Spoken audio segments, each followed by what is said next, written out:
Graça e paz, mulher. Estamos aqui mais um dia, nesta manhã, para ouvir o que Deus tem para o nosso coração, amém?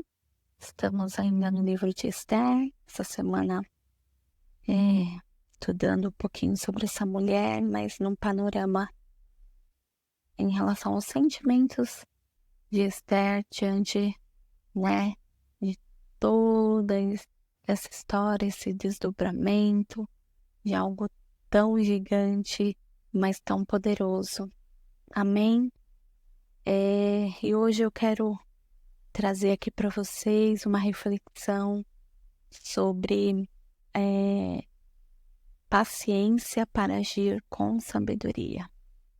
Eu creio que Esther, além de sábia, ela foi uma mulher paciente. E sabemos que a paciência é uma virtude, né? Não é fácil. Mas ela também foi muito sábia, ela foi precisa em cada decisão, posicionamento. Eu creio que em cada dia Esther acordava e já orava, entregava o seu dia ao Senhor e pedia para que Ele ajudasse com sabedoria em cada passo, em cada fala, em cada posicionamento, em cada olhar, né? Eu creio que Esther foi uma mulher assim que viveu na dependência de Deus, sabe? Dia após dia, ela viveu no espírito mesmo. Eu creio que ali, né, ela se rendeu. E só um detalhe muito interessante, você tá aí lendo o livro de Esther, acompanhando com a gente essa história incrível. E não sei se você percebeu, mas é algo que quando a gente vai estudar Esther, todo mundo fala isso, né? Aqui no livro de Esther, o nome de Deus ele não é citado em nenhum momento, mas nós vemos incrivelmente como Deus ele age aqui, né, na soberania dele. E novamente falando aqui sobre Esther, ela em cada decisão que ela tomava, era uma decisão tomada com cautela, com paciência. Ela foi uma mulher que se deixou mesmo ser conduzida por Deus. Estrategicamente, ela foi conduzida por Deus e fez o que era correto diante do Senhor. Ela não fez aquilo que ela achava que era certo, né? Porque talvez se ela fosse fazer o que ela achava que era certo, ela nem teria lá atrás se candidatado para ser para ser a rainha, que ela era judia, então ela nem poderia, mas ela simplesmente entende o favor de Deus, entende que aquele era o momento dela agir, e ela simplesmente vai e faz o que é correto. E nós vemos aqui no capítulo 6, no verso 12 ao 14, o desdobramento dessa história. Então, ontem nós lemos que Esther ela dá 2 banquetes e o rei pergunta o que ela quer e Esther fala, ao rei o que estava no coração dela. Então, aqui no capítulo 6, nós vamos ler que Mardoqueu voltou para a porta do palácio real e Amã, porém, correu para casa com o rosto coberto, muito aborrecido, e contou a Zeres, a sua mulher, e a todos os seus amigos tudo o que lhe havia acontecido. Tanto os seus conselheiros como Zeres, sua mulher, lhe disseram: visto que Mardoqueu, diante de quem começou a sua queda, é de origem judaica, você não terá condições de enfrentá-lo. Sem dúvida você ficará arruinado. E enquanto ainda conversavam, chegaram os oficiais do rei e às pressas levaram Amã para o banquete que Esther havia preparado. Então,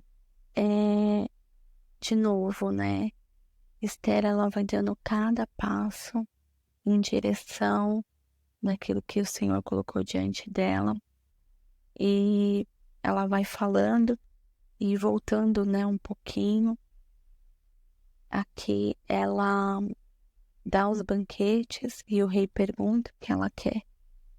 E aí, né, Amã até então achava que ele estava com a bola toda, né, que ele era o cara, mas ele vai ali tramando contra os judeus e depois ele começa a tramar contra o próprio Mardoqueu.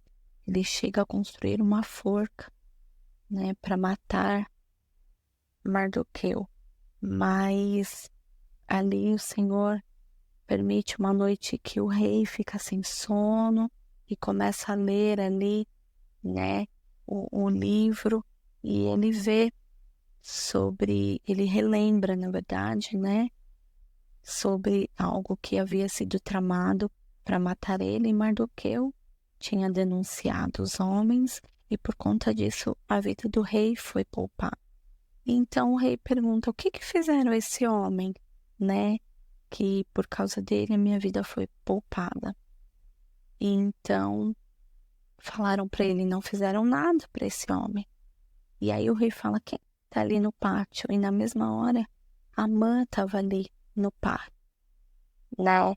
E então o rei manda chamar Amã e conta para ele, fala: escuta, o que você faria, né, por um homem que por causa dele sua vida foi poupada e tal? E Amã na mesma hora acha que o rei tá falando dele.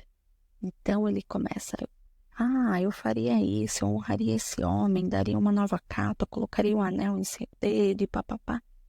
E então, né, o rei fala: então tá bom, então você vai lá e faz isso a Mardoqueu, porque foi por causa dele que a minha vida foi poupada. E Amã toma um susto, né? Mas ele é obrigado a cumprir todos esses decretos do rei, né? Então ele tem que honrar a vida de Amã. Ele que estava de Mardoqueu. Ele que estava tramando para matar Mardoqueu, mas aí ele tem que fazer o quê? Honrar.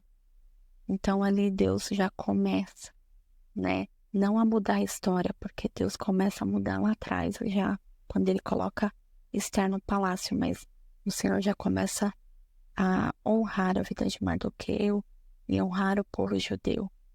E então Amã faz isso, honra a vida de Mardoqueu, e Mardoqueu volta para sua casa envergonhado. Lá é, tipo assim, totalmente perdido, porque até então o que era para acontecer, a coisa vira, né? Oi, como assim? Eu tenho que honrar o homem que eu tava programando matar? E então, novamente, a mãe, ele é levado, né, para um outro banquete que Esther havia preparado. Então, você vê toda a paciência de Esther em cada passo, em cada banquete, em cada decisão. As coisas ali vão acontecendo. E olha que bonito isso, né? Deus primeiro poupa a vida de Mardoqueu. Deus, ele honra a vida de Mardoqueu por cuidar de Esther como filha, por pensar no povo, porque Deus usa a vida de Mardoqueu até em favor do povo, porque ele poderia muito bem pensar só nele e em Esther, não é mesmo? Tipo, Esther, eu sou seu primo, eu sou como se fosse seu pai, o povo, né? A Amã tá programando matar os judeus, então assim, né? Poupa a minha vida, me leva aí, dá um jeito de me levar para morar com você nesse palácio, mas não. Ele pensa no povo judeu. Deus usa Mardoqueu.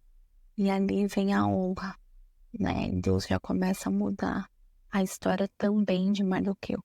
Porque Deus, ele tem um plano para nós, mas ele abençoa também os que estão próximos de nós através dessa bênção, através do nosso posicionamento. Então, Que você haja mulher com paciência e sabedoria. Não queira resolver tudo rápido, do seu jeito, da sua forma, não.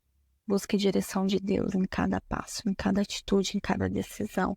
Submeta tudo ao Senhor, porque é Ele quem faz, é Ele quem muda as nossas circunstâncias, amém? Por mais impossível que ela possa parecer. Vamos orar? Pai, obrigada, porque como nós vimos aqui, Senhor, mesmo quando há uma forca já preparada para nós, o Senhor é um Deus que determina e que muda todas as coisas. O Senhor faz, ó Pai, que através de irmos para a forca, o Senhor faz com que nós sejamos honradas, com que uma nova capa seja colocada em nós, com que um anel seja colocado em nosso dedo. E o Senhor começa um processo de mudança nas nossas vidas. Senhor, nos ajuda assim como Esther, a ser paciente, cautelosa, a esperar os teus comandos, a submeter todas as coisas ao Senhor e sermos obedientes, a não querer resolver as coisas na força do nosso braço, Senhor. É o que eu te peço nesta manhã. Nos ajude a depender do Senhor, a confiar as nossas vidas ao Senhor, Pai.